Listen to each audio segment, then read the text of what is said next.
Assalamualaikum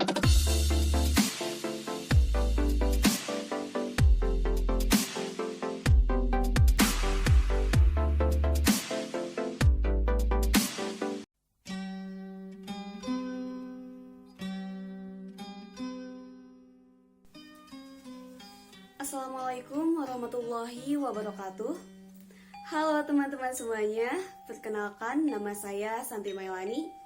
Kali ini saya akan membawakan sebuah cerita, yaitu cerita rakyat yang berasal dari Jawa Barat yang berjudul Si Kabayan.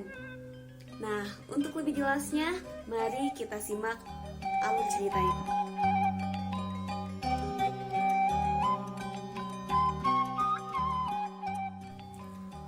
Pada zaman dahulu, hidup seorang lelaki di tanah Pasundan yang sekarang dikenal daerah Jawa Barat bernama Kabayan. Ia dikenal sangat pemalas, bodoh, tetapi anehnya ia banyak akal. Akal bulusnya sering ia gunakan untuk menutupi sifat malasnya. Kabayan sudah memiliki istri bernama Nyi Iteng. Mertuanya sangat jengkel terhadap kelakuan Kabayan, tetapi Kabayan selalu mempunyai akal bulus untuk menghadapi mertuanya.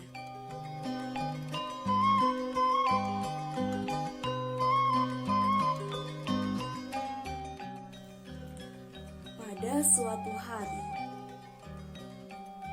si Kabayan disuruh oleh mertuanya untuk mengambil tutut di sawah. Tutut adalah sejenis siput-siput kecil di sawah. Tutut biasanya dimasak dengan menggunakan bumbu-bumbu dengan cara direbus. Si Kabayan pun akhirnya menuruti permintaan dari mertuanya. Ia langsung pergi ke sawah dengan malas-malasan. Setibanya di sawah, ia bukannya mengambil tutut, tetapi ia duduk santai di tepi sawah. Mertuanya sangat jengkel karena menunggu Kabayan yang tak kunjung datang. Akhirnya mertua bergegas pergi untuk menyusul Kabayan ke sawah. Sesampainya di sawah, mertua sangat kesal karena si Kabayan sedang duduk-duduk santai di pematang sawah. Hei Kabayan, aku suruh engkau mencari tutut, kau malah enak-enak duduk-duduk. Dasar pemalas. Aduh mak, sawahnya sangat dalam. Coba lihat mak. Saking dalamnya langit sampai terlihat di dalam air sawah. Karena kesal melihat kemalasan menantunya, mertua si Kabayan kemudian mendorong tubuh si Kabayan hingga terjatuh ke sawah.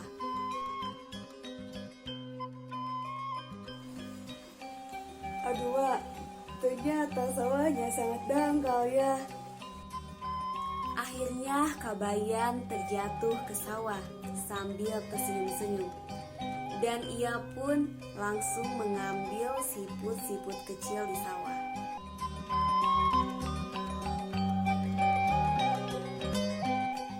Suatu hari si Kabayan sakit. Ia menderita pilek dan batuk. Dan ia hanya diam di dalam kamarnya. Pada malam sebelumnya, memang si Kabayan kehujanan sepulang dari rumah Pak RT. Nyi Iteng sangat khawatir terhadap kondisi si Kabayan. Lalu Nyi Iteng mengajak Kabayan untuk pergi ke puskesmas. Singkat cerita, Kabayan diantar oleh Nyi Iteng pergi ke puskesmas yang dekat dari rumahnya. Sesampainya di puskesmas, Bu Suster lalu memeriksa keadaan si Kabayan. Dan Bu Suster menjelaskan bahwa si Kabayan hanya menderita batuk dan pilek biasa. Kang Kabayan hanya sakit biasa. Ini saya kasih 2 macam obat. Asalkan makan cukup, minum obat sesuai resep, serta beristirahat. Kang Kabayan akan segera sembuh. Pulang dari puskesmas, Kabayan sangat yakin bahwa dirinya akan segera sembuh. Bu Suster memberinya 2 macam obat, yaitu obat pilek dan obat batuk. Sesampainya di rumah, Nyi Iteng menyiapkan makanan dan obat untuk diminum oleh Kabayan. Kabayan pun segera makan dan meminum obatnya. Lalu ia istirahat tidur. Sore harinya, Kabayan pun bangun tidur. Dan ia menyadari bahwa ia harus segera minum obat. Tetapi Nyi Iteng tidak nampak.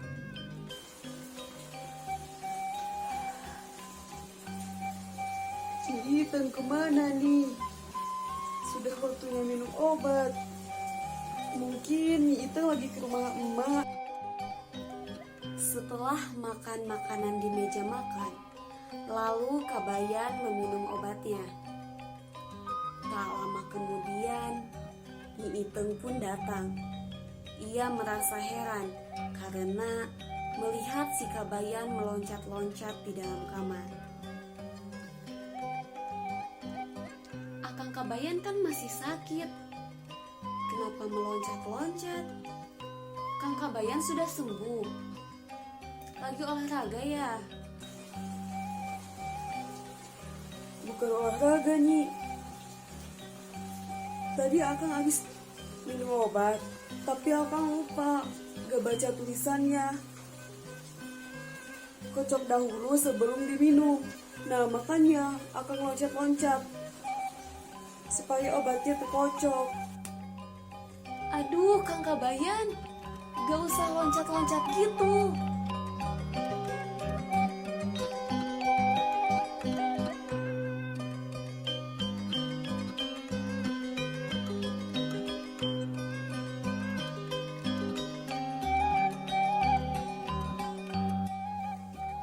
Suatu hari, Nyi Iteng datang sifat manjanya. Entah kenapa, ia ingin sekali buah nangka yang ada di dekat rumahnya. Lalu ia menghampiri si Kabayan. Kang Kabayan, Iteng teh lagi ingin buah nangka. Tolong atuh Kang ambilin buah nangka di pohon. Kan udah ada yang mateng tuh.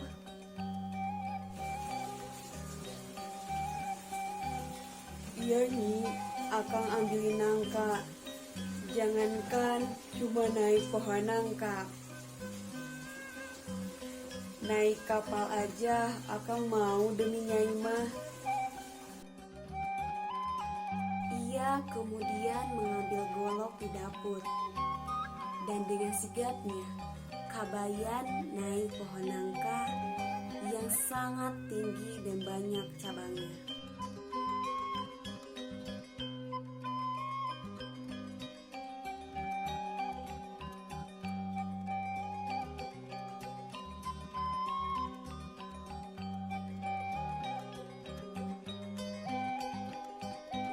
Si Kabayan sangat menyukai suara buah nangka jatuh.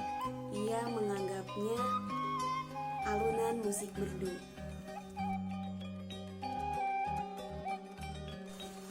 Wah, enak suara nangka jatuh. Merdu sekali seperti musik. Bagaimana kalau golok saya lempar ke bawah? Suaranya pasti lebih merdu.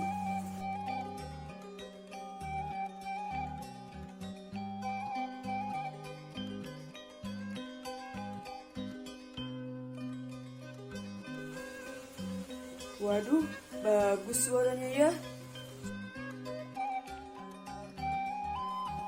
Hari lainnya, si Kabayan disuruh mertuanya untuk memetik buah nangka yang pohonnya berada di pinggir sungai.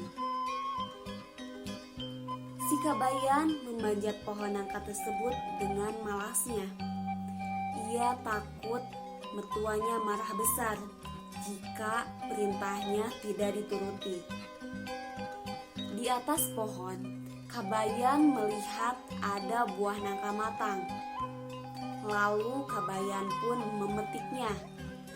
Tapi sayang, karena cukup sulit, buah nangka tersebut jatuh ke sungai.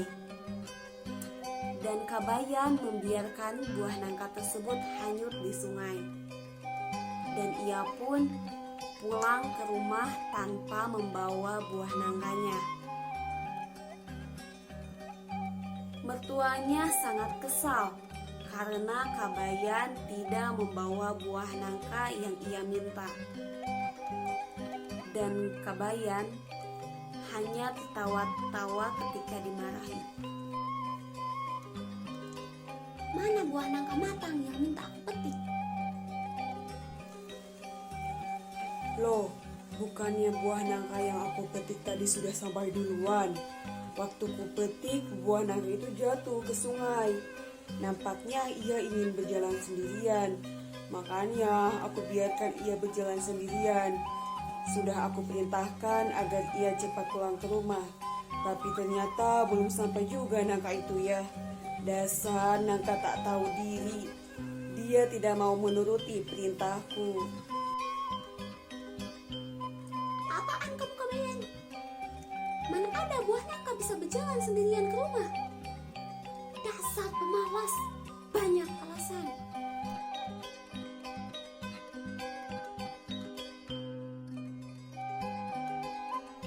Si Kabayan hanya tertawa-tawa dimarahi oleh mertuanya.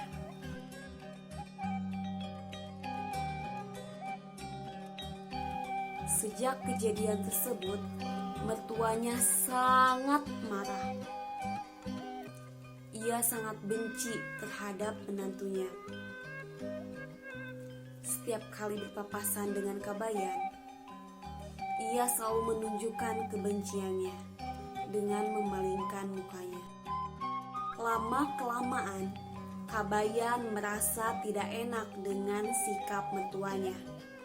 Lalu ia mencari cara untuk mengambil hati mertuanya.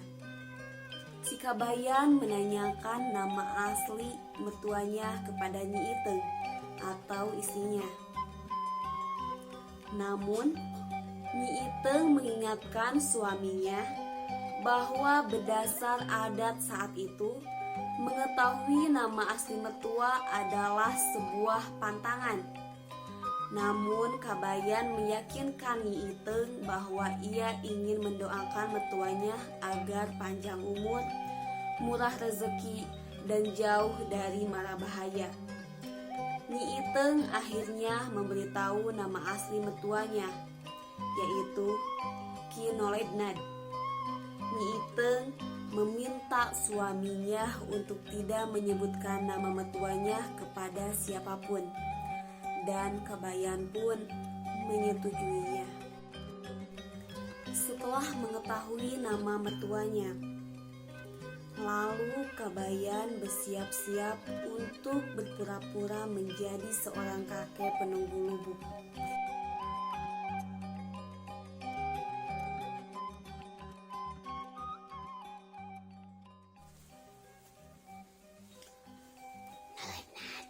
Aku kakek penunggu lubuk. Dengar Nalednad, engkau harus menyayangi menantumu si Kabayan, karena ia adalah cucu kesayanganku.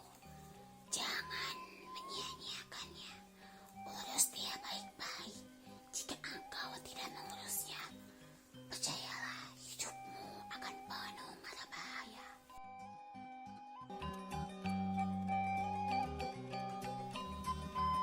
Sejak saat itu, si Kabayan sangat disayangi oleh mertuanya.